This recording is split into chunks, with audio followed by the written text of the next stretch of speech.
Selamat bertemu kembali di channel Belajar Statistik dengan Mudah bersama Siono Dwioloyo. Kali ini kita akan membahas tentang analisis regresi berganda atau multiple regression analysis. Sekiranya video ini bermanfaat, silahkan share pada teman-teman, subscribe atau like. Kalau kurang berkenan, silahkan untuk dikritik saya. Ya.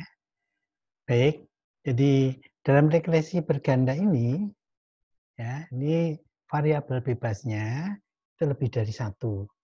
Jadi kalau X sebagai variabel bebas, X-nya itu lebih dari satu. Bentuk umumnya, ini kalau bentuknya linier, jadi sudah didefinisikan sebagai dispesifikasikan linier, maka bentuk linier adalah Y sama dengan B0 ditambah B1 X1 dan seterusnya sampai ditambah BK XK ditambah residual atau E.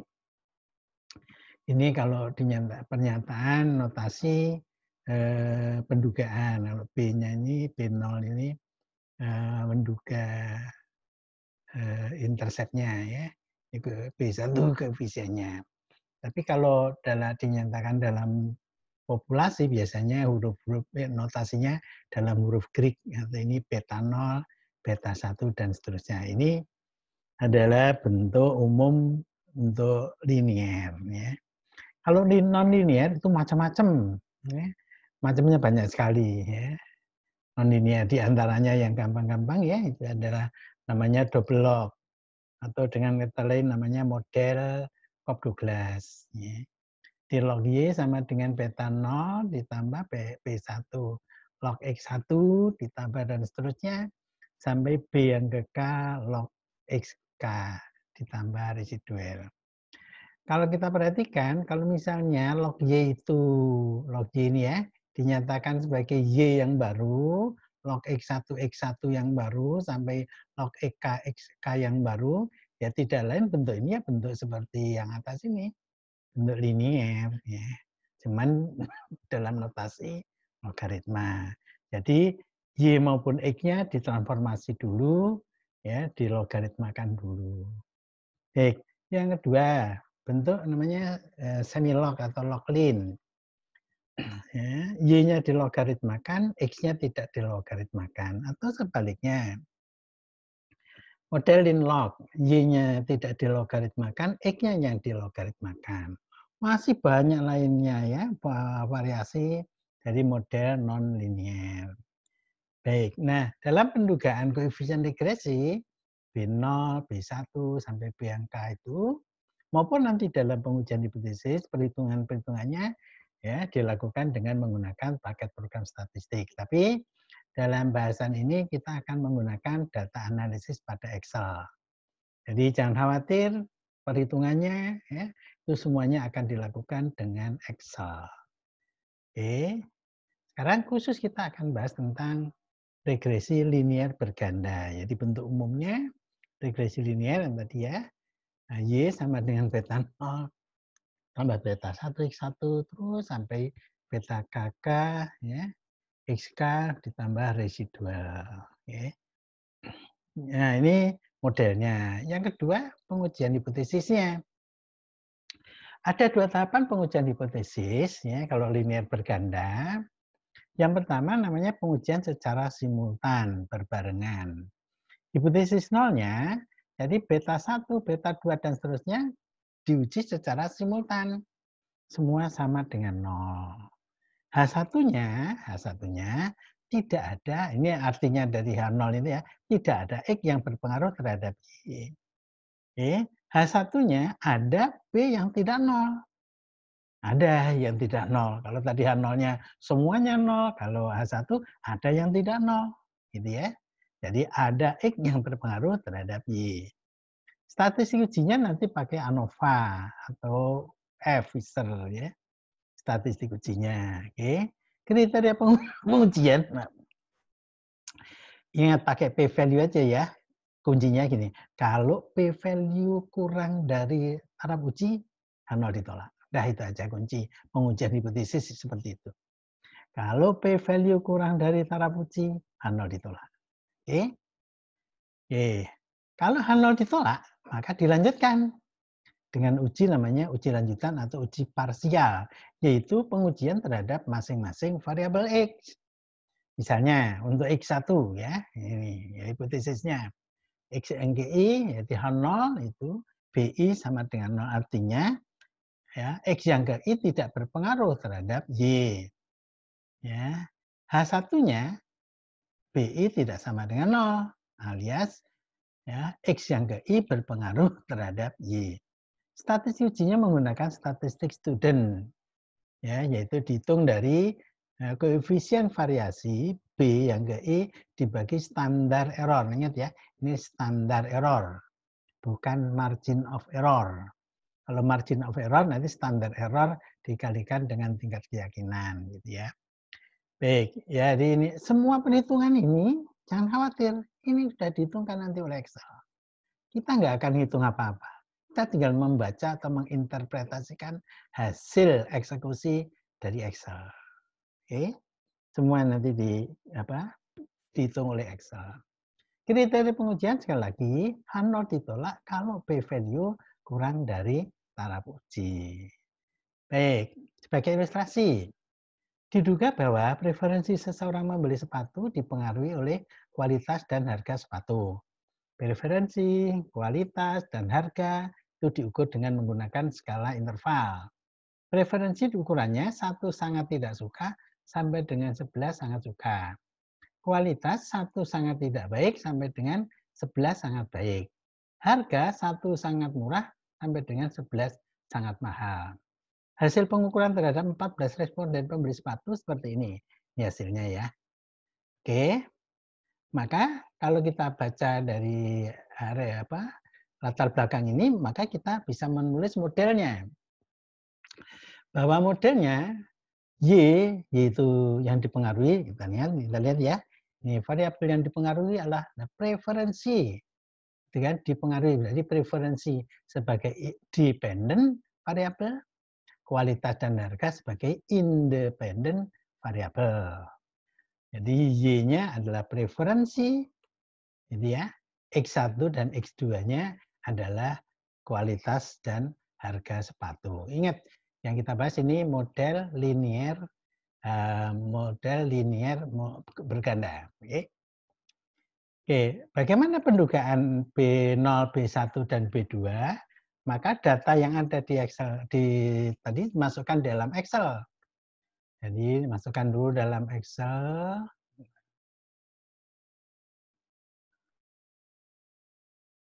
Ya, dalam Excel, tampilkan dalam Excelnya. Oke, sudah tampilkan dalam Excel ya. Bagaimana mengeksekusinya? Maka mengeksekusinya gampang. Kita pakai data analisis. Ini ada data ya. Ini data. Di kanan ada data analisis. Ini data ya. Ini ada data analisis. Kalau belum ada data analisis, di setup dulu, ditampilkan dulu. Bagaimana cara setupnya? Lihat video di YouTube channel Jono Tuhaluyo. Oke, kita klik data analisis, kita cari namanya regression. Ya, ini ada regression ya, regression, oke.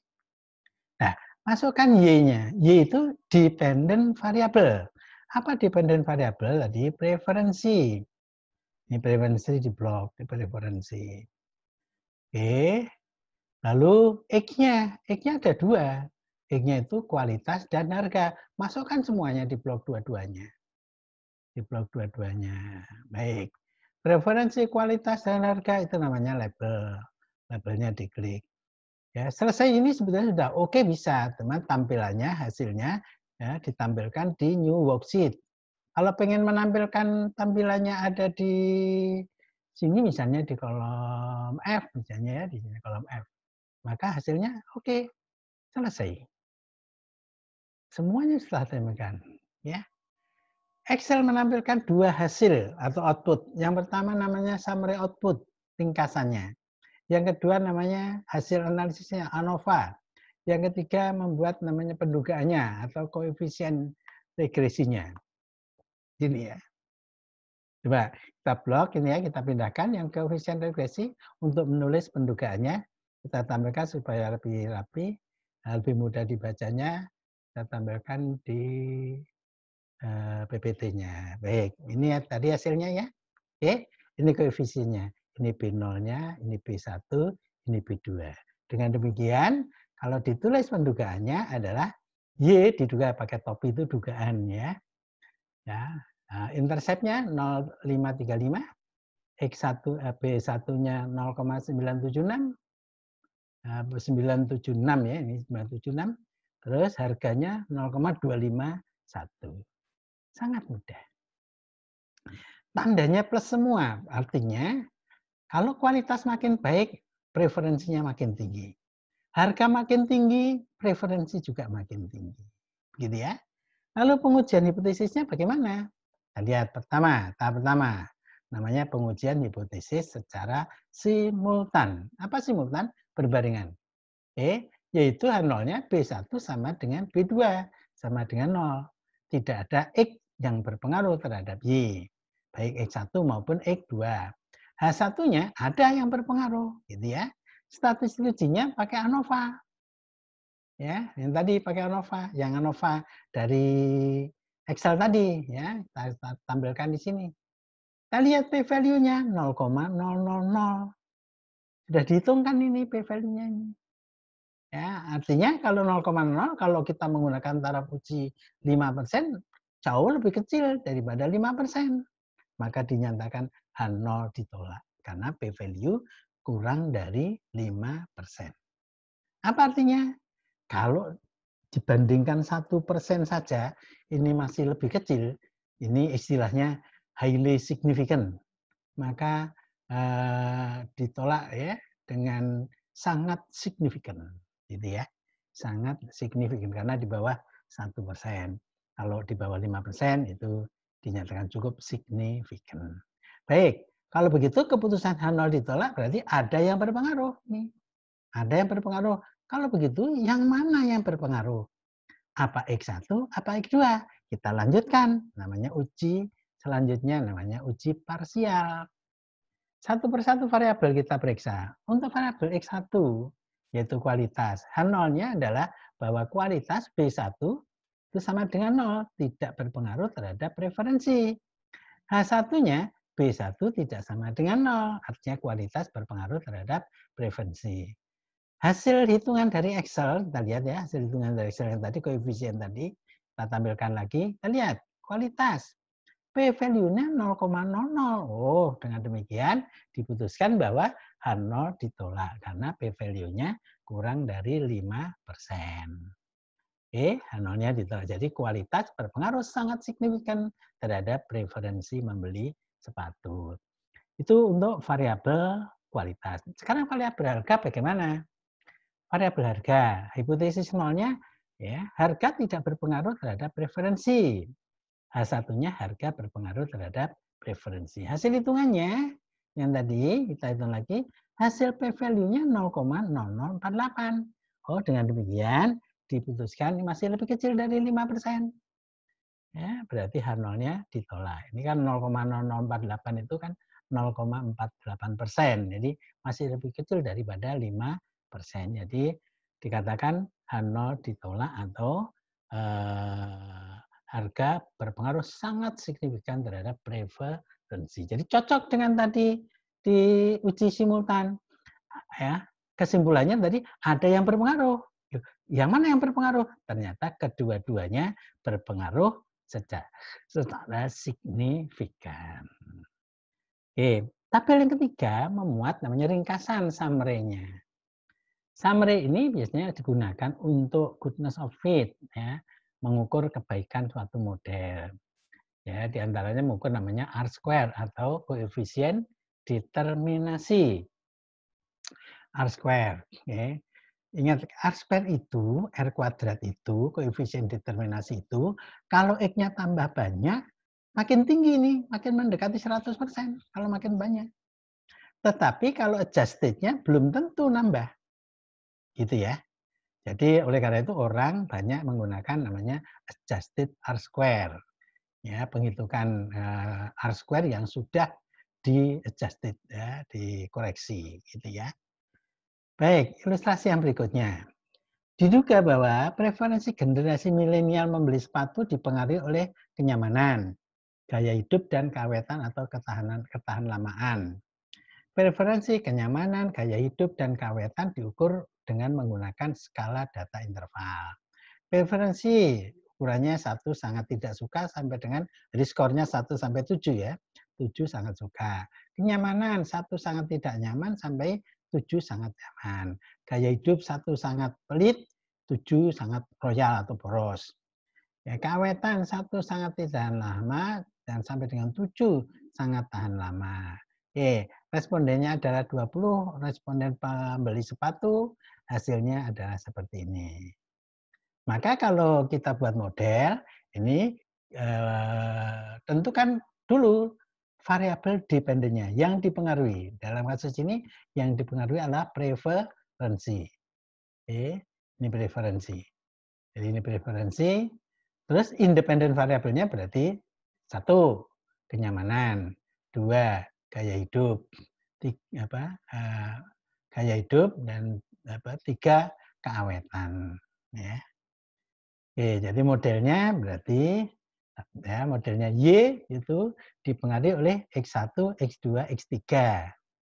Ya, X1-nya kenyamanan, X2-nya gaya hidup, X3-nya keawetan. Bagaimana cara menduga beta 0, beta 1, beta 2? Kita kembali lagi pakai Excel. Ya, sebentar, pakai Excel. Oke. Datanya dimasukkan dalam Excel. Oke. Ini datanya dimasukkan dalam Excel. Nih. Ya, dalam Excel ya. Oke, ini ya. Oke, sama seperti tadi ya. Cara mengeksekusinya kalau pakai Excel, data analisis. Oke, ini data analisis. Oke, cari regression. Oke. Karena tadi sudah digunakan masih ada ini, kita hapus. Ya, ini kita hapus. Baik ya. Nah, Y-nya itu dependent variable, preferensi, ini preferensi. Ini preferensi. Oke. X-nya ada 3, yaitu kenyamanan di blok semuanya, style, gaya hidup, dan keawetan. Oke, di blok semuanya. Baik, labelnya kita klik, oke, outputnya misalnya ya pengen di kolom F ya, oke, selesai. Sangat mudah. Ya, semuanya sudah dihitung. Nah, ini seperti SPSS saja ini. Ya, sama ya, hasilnya. Oke, hasilnya ini kita pindahkan tabel 1, tabel 2, tabel 3 PPT supaya lebih jelas lagi ya. Supaya lebih jelas. Baik. Oke, ini tampilannya ya. Oke, dengan demikian hasil pendugaannya adalah Y diduga ya untuk buat estimasinya Y-nya ini kalau pakai topi itu ya, itu estimasi. Nah, ini interceptnya 0,361 ya, kenyamanan B2 373, terus style gaya hidup 0,364 ya, dan keawetan 0,27. Oke, pendugaan sudah selesai. Bagaimana pengujiannya? Ingat, pengujian hipotesis dilakukan dengan 2 cara. Ya, 2 tahapan. Tahapan pertama adalah pengujian secara simultan. Ya, H0-nya karena X-nya ada 3, berarti B1 sama dengan B2 sama dengan B3 sama dengan 0. Ya, H1-nya ada B yang tidak 0. Cuman belum tahu yang mana yang tidak 0. Pokoknya ada yang tidak 0. Baik, statistik ujinya dari pakai ANOVA, yang tadi pakai ANOVA ini ya, kita klik ANOVA-nya kita kutip yang dari Excel itu tadi. ANOVA, kita lihat P-value-nya. P-value-nya 0,000. Sangat kecil sekali. Ya, P-value-nya. Sangat kecil. Jadi diputuskan H0-nya ditolak karena P-nya sangat kecil. Lebih kecil dari 0,05. Kalau begitu berarti H0-nya ditolak, H1 diterima. Ada B yang tidak 0. Mana B yang tidak 0? Kita lihat satu persatu. Namanya uji parsial. Oke. Untuk X1, kenyamanan. Berarti H0-nya B1 sama dengan 0. H1-nya B1 tidak sama dengan 0. Artinya kenyamanan berpengaruh terhadap preferensi. Hasil perhitungan p-value-nya kita kutip dari hasil Excel tadi, gitu ya, yang dari koefisien tadi, ternyata kenyamanan p-value-nya 0,0188. Ya, masih lebih kecil daripada 5%, jadi H0-nya ditolak keputusannya. Simpulannya bahwa kenyamanan berpengaruh secara signifikan terhadap preferensi. Yang kedua, variabel yang kedua, yaitu variabel gaya hidup. Lihat, H0-nya berarti B2, beta 2 sama dengan 0. H1-nya beta 2 tidak sama dengan 0, artinya gaya hidup berpengaruh terhadap preferensi. Hasil perhitungan p-value, kita kutip lagi dari hasil Excel, p-value-nya 0,01. Lebih kecil dari 0,05. Jadi kesimpulannya H0, keputusannya H0 ditolak juga. Ya, jadi yang tadi simultan sudah terpenuhi. Ada yang berpengaruh. Gitu. Ya, dari dua ini ya. Oke, jadi gaya hidup berpengaruh terhadap preferensi. Yang ketiga, variabel yang terakhir, yang ketiga, gitu ya, tentang keawetan. Ya, H0-nya beta 3 sama dengan 0. H1 beta 3 tidak sama dengan 0. Artinya keawetan berpengaruh terhadap preferensi. Hasil hitungan p-value-nya ini 28%. Jauh lebih tinggi daripada 5%. Karena lebih tinggi, maka H0-nya tidak ditolak. Ingat, kalau lebih kecil ditolak. Kalau lebih besar berarti tidak ditolak. Gitu ya. H0 tidak ditolak karena p-value-nya 28%. Ini 28%. Lebih tinggi dari 5%. Dengan demikian, keawetan tidak berpengaruh secara signifikan terhadap preferensi orang beli sepatu. Gen milenial tadi ya, Gen Z tadi. Ya, ini respondennya kan Gen Z. Sangat mudah ya. Oke, terakhir, ya summary-nya kita lihat ya. Jadi sekali lagi, ini yang ditampilkan adalah koefisien determinasi untuk mengukur salah satu kebaikan model. Semakin mendekati satu, model itu dikatakan semakin baik. Ya, salah satu dari kriteria kebaikan suatu model. Baik, demikian tentang analisis regresi berganda, ya, khususnya regresi linear berganda. Sekali lagi, kalau bermanfaat, silakan share kepada teman-teman, subscribe atau like. Kalau ada yang tidak berkenan, silakan untuk mengkritisinya. Oke, terima kasih.